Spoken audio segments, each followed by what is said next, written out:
খেয়ে মাতলামো করবে আর এটা মেনে নিতে হবে? No way. এই যে পুলিশ আসছে, কলিং বেল বাজে, দরজা আমি এখন খুলবো। হ্যাঁ এখন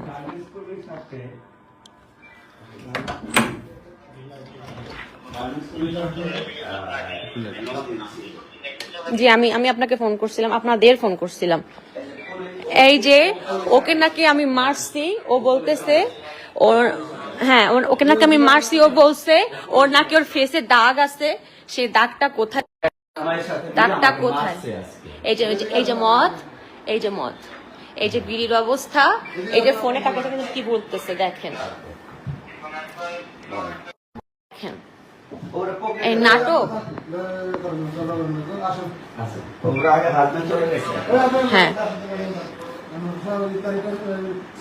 এই দেখেন পুলিশ নিয়ে যাইতেছে, তাকে মারলে নাকি তার ফেসে দাগ থাকবে না।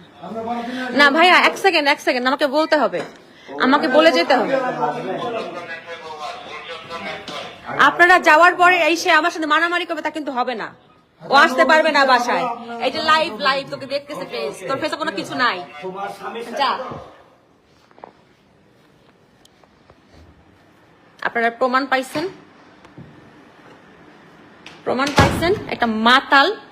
একটা মাতাল যখন যা বলে মানুষ তাই বিশ্বাস করে। সে লিখছে যে আমি নাকি নিলয় ভাষাতে কাজ করতে পারি না দেখে আমি তাকে মারছি। এটা আমি মারছি হয়, আমি কেন মারবো? এগুলা কি? একটা রোজার দিনে সে রোজা না থেকে এই যে সিগারেট বসে বসে খাইছে, আর এই যে এগুলো ফালাইছে, এগুলো ফালাইছে। আমি আজকে আমি এই পর্যায়ে আসতে বাধ্য হলাম,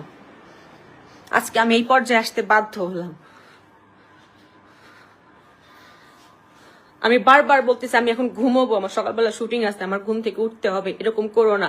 সে দরজা ধাক্কাইতেছে, বাজে স্ল্যাং বাজে কথা ইউজ করতেছে আমার সাথে।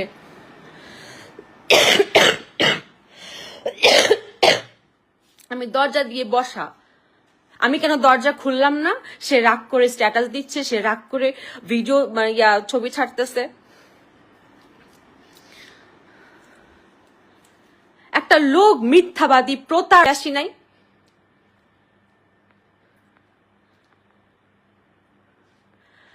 আপনাদের কি মনে হয় যে আমি একটা মেয়ে, ওকে মারছি আর ও ছেলে মানে আমাকে ছেড়ে দিয়ে রাখছে? এরকম কিছু একটা ছেলে শক্তির কাছে একটা মেয়ে পারে? সম্ভব? আমি এই কথাগুলো ওর পরিবারকে বলছি, আমি ওর পরিবারকে বলছি, ওর মাকে বলছি, ওর বোনকে বলছি যে এই যে আপনার ছেলে যে এমন করে, এমন করতেছে, আপনারা কিছু বলেন না কেন? আমি ওয়াইফ, আমি বললে সে শুনে না বা শুনবে না, ঠিক আছে, আমি একদিন শুনে তো 7 দিন শুনে না। আপনি তো মা, আপনি বললে নিশ্চয়ই শুনবে। সে মায়ের ফোনই ধরে না, তার বোনদের ফোনই ধরে না। মানুষ বলবে তাহলে বিয়ে কেন করলেন তাকে? বিয়ে আমি যদি তাকে না করতাম, বাহিরে করতাম, মিডিয়ার বাহিরেও করতাম, সেই পুরুষ যেরকম হইতো না তার কোনো গ্যারান্টি আছে আপনারা বলতে পারেন? হ্যাঁ, এই যে এখন নিউজ দেখেন, অমুক ধর্ষণ হইলো, অমুকের শ্বশুর তাকার অমুকের বাচ্চাকে ধর্ষণ করলো, অমুকের বউকে জড়ায় ধরছিল, অমুকের পরকীয়া হইতেছে, বউকে মেরে ফেলতেছে, বউ স্বামীকে মেরে ফেলতেছে। এগুলো কি মিডিয়ার? ওরা দেখে শুনে বিয়ে করছিল না? আমি যে পরিবার নিয়ে যে সমাধান করব, সেই পরিবার তো ওই পরিবার তো মানেই না, ওর পরিবারকে ও মানেই না, ওর পরিবারের ফোনই ধরে না। ওর মা অসুস্থ হয়ে গেল, ওর মা যদি অসুস্থ ছিল মাঝখানে, ওর মা হাসপাতালে ডাক্তার দেখাইতে গেছে, আমার সাথে ফোনে কথা, আমি বলছি বারবার তোমার মা একটা খোঁজ নাও, ফোন দাও। সে একটা বার ফোন দেয় না, তার ফোন রিসিভও করে না। তার বোন আমার বাসায় এসে এখানে ছিল, তার বোন দেখে গেছে সে তার ভাই কেমন। তার এতবার বলা হয়েছে আপনার ভাইকে বলেন সংসারটা করতে চাই, এগুলো করতে বললেন না। আর কত বয়স তো হয়েছে না, মানুষ তো একটা সময় দুষ্টু থাকে, ফাজলামি একটা সময় করে, সেই বয়সটা পার হয়েছে না? ওর বয়স আছে এগুলো করার? এখন আমার কাছে আমার প্রেস্টিজ, আমার ওয়েট, আমার ক্যারিয়ার, আমার এটা নিয়ে আর কোনো মাথা ব্যথাই নাই। ও যেটা করছে, ওকে বিয়ে করাতে চরম ভুল হয়েছে, এর থেকে আর কোনো ভুল হইতে পারে না। আমি এখন লাইভ করি না, লাইভের বসে আসে নাচি না, আমি গালাগালি করি, আমার আর কিচ্ছু যায় আসতেছে না, আমার গায়ে লাগতেছে না। আমার এমন পর্যায়ে আমি ট্রমাটাইজ হয়ে গেছি। মান সম্মান রিজিক উপর থেকে আসে, কারো না কারোর মাধ্যমে আসে।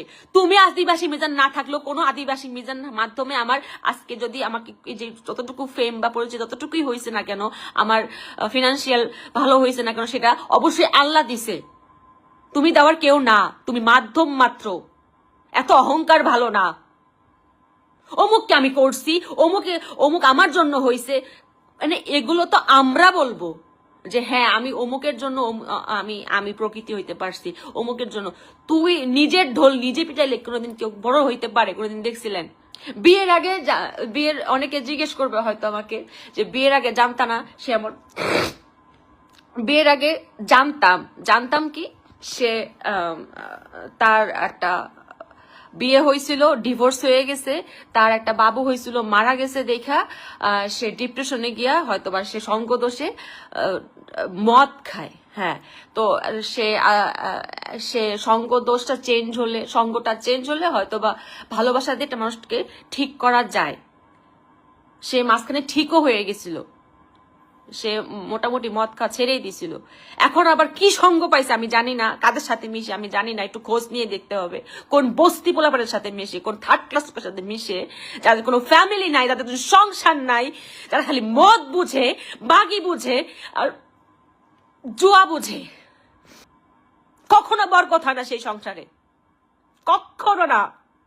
পরে যখন ভাবলাম যে বিয়ের পরে হয়তো ঠিক হবে, বিয়ের পরে হালকা ঠিক হইলো, পরে তার আসল রূপ যে মানে বের হইলো, সে যে জুয়াখোর আমার বুঝতে এত দেরি হয়েছে, আমি বিয়ের পরে বুঝছি, তাও কয়েকদিন আগে। আমি ভাবছি প্রথমে যখন দু একবার আড্ডার ছলে ফ্রেন্ডের সাথে বসছে, এটা সবাই বসে, এটা শুধু মিডিয়া পার্সন না, মানে আমি বলতেছি বলে আপনারা একদম একতরফা মিডিয়া মানুষের দোষ দিয়েন না, এটা আপনাদের মানে মিডিয়া ছাড়াও অনেকে আপনার মজা করে খেলেন।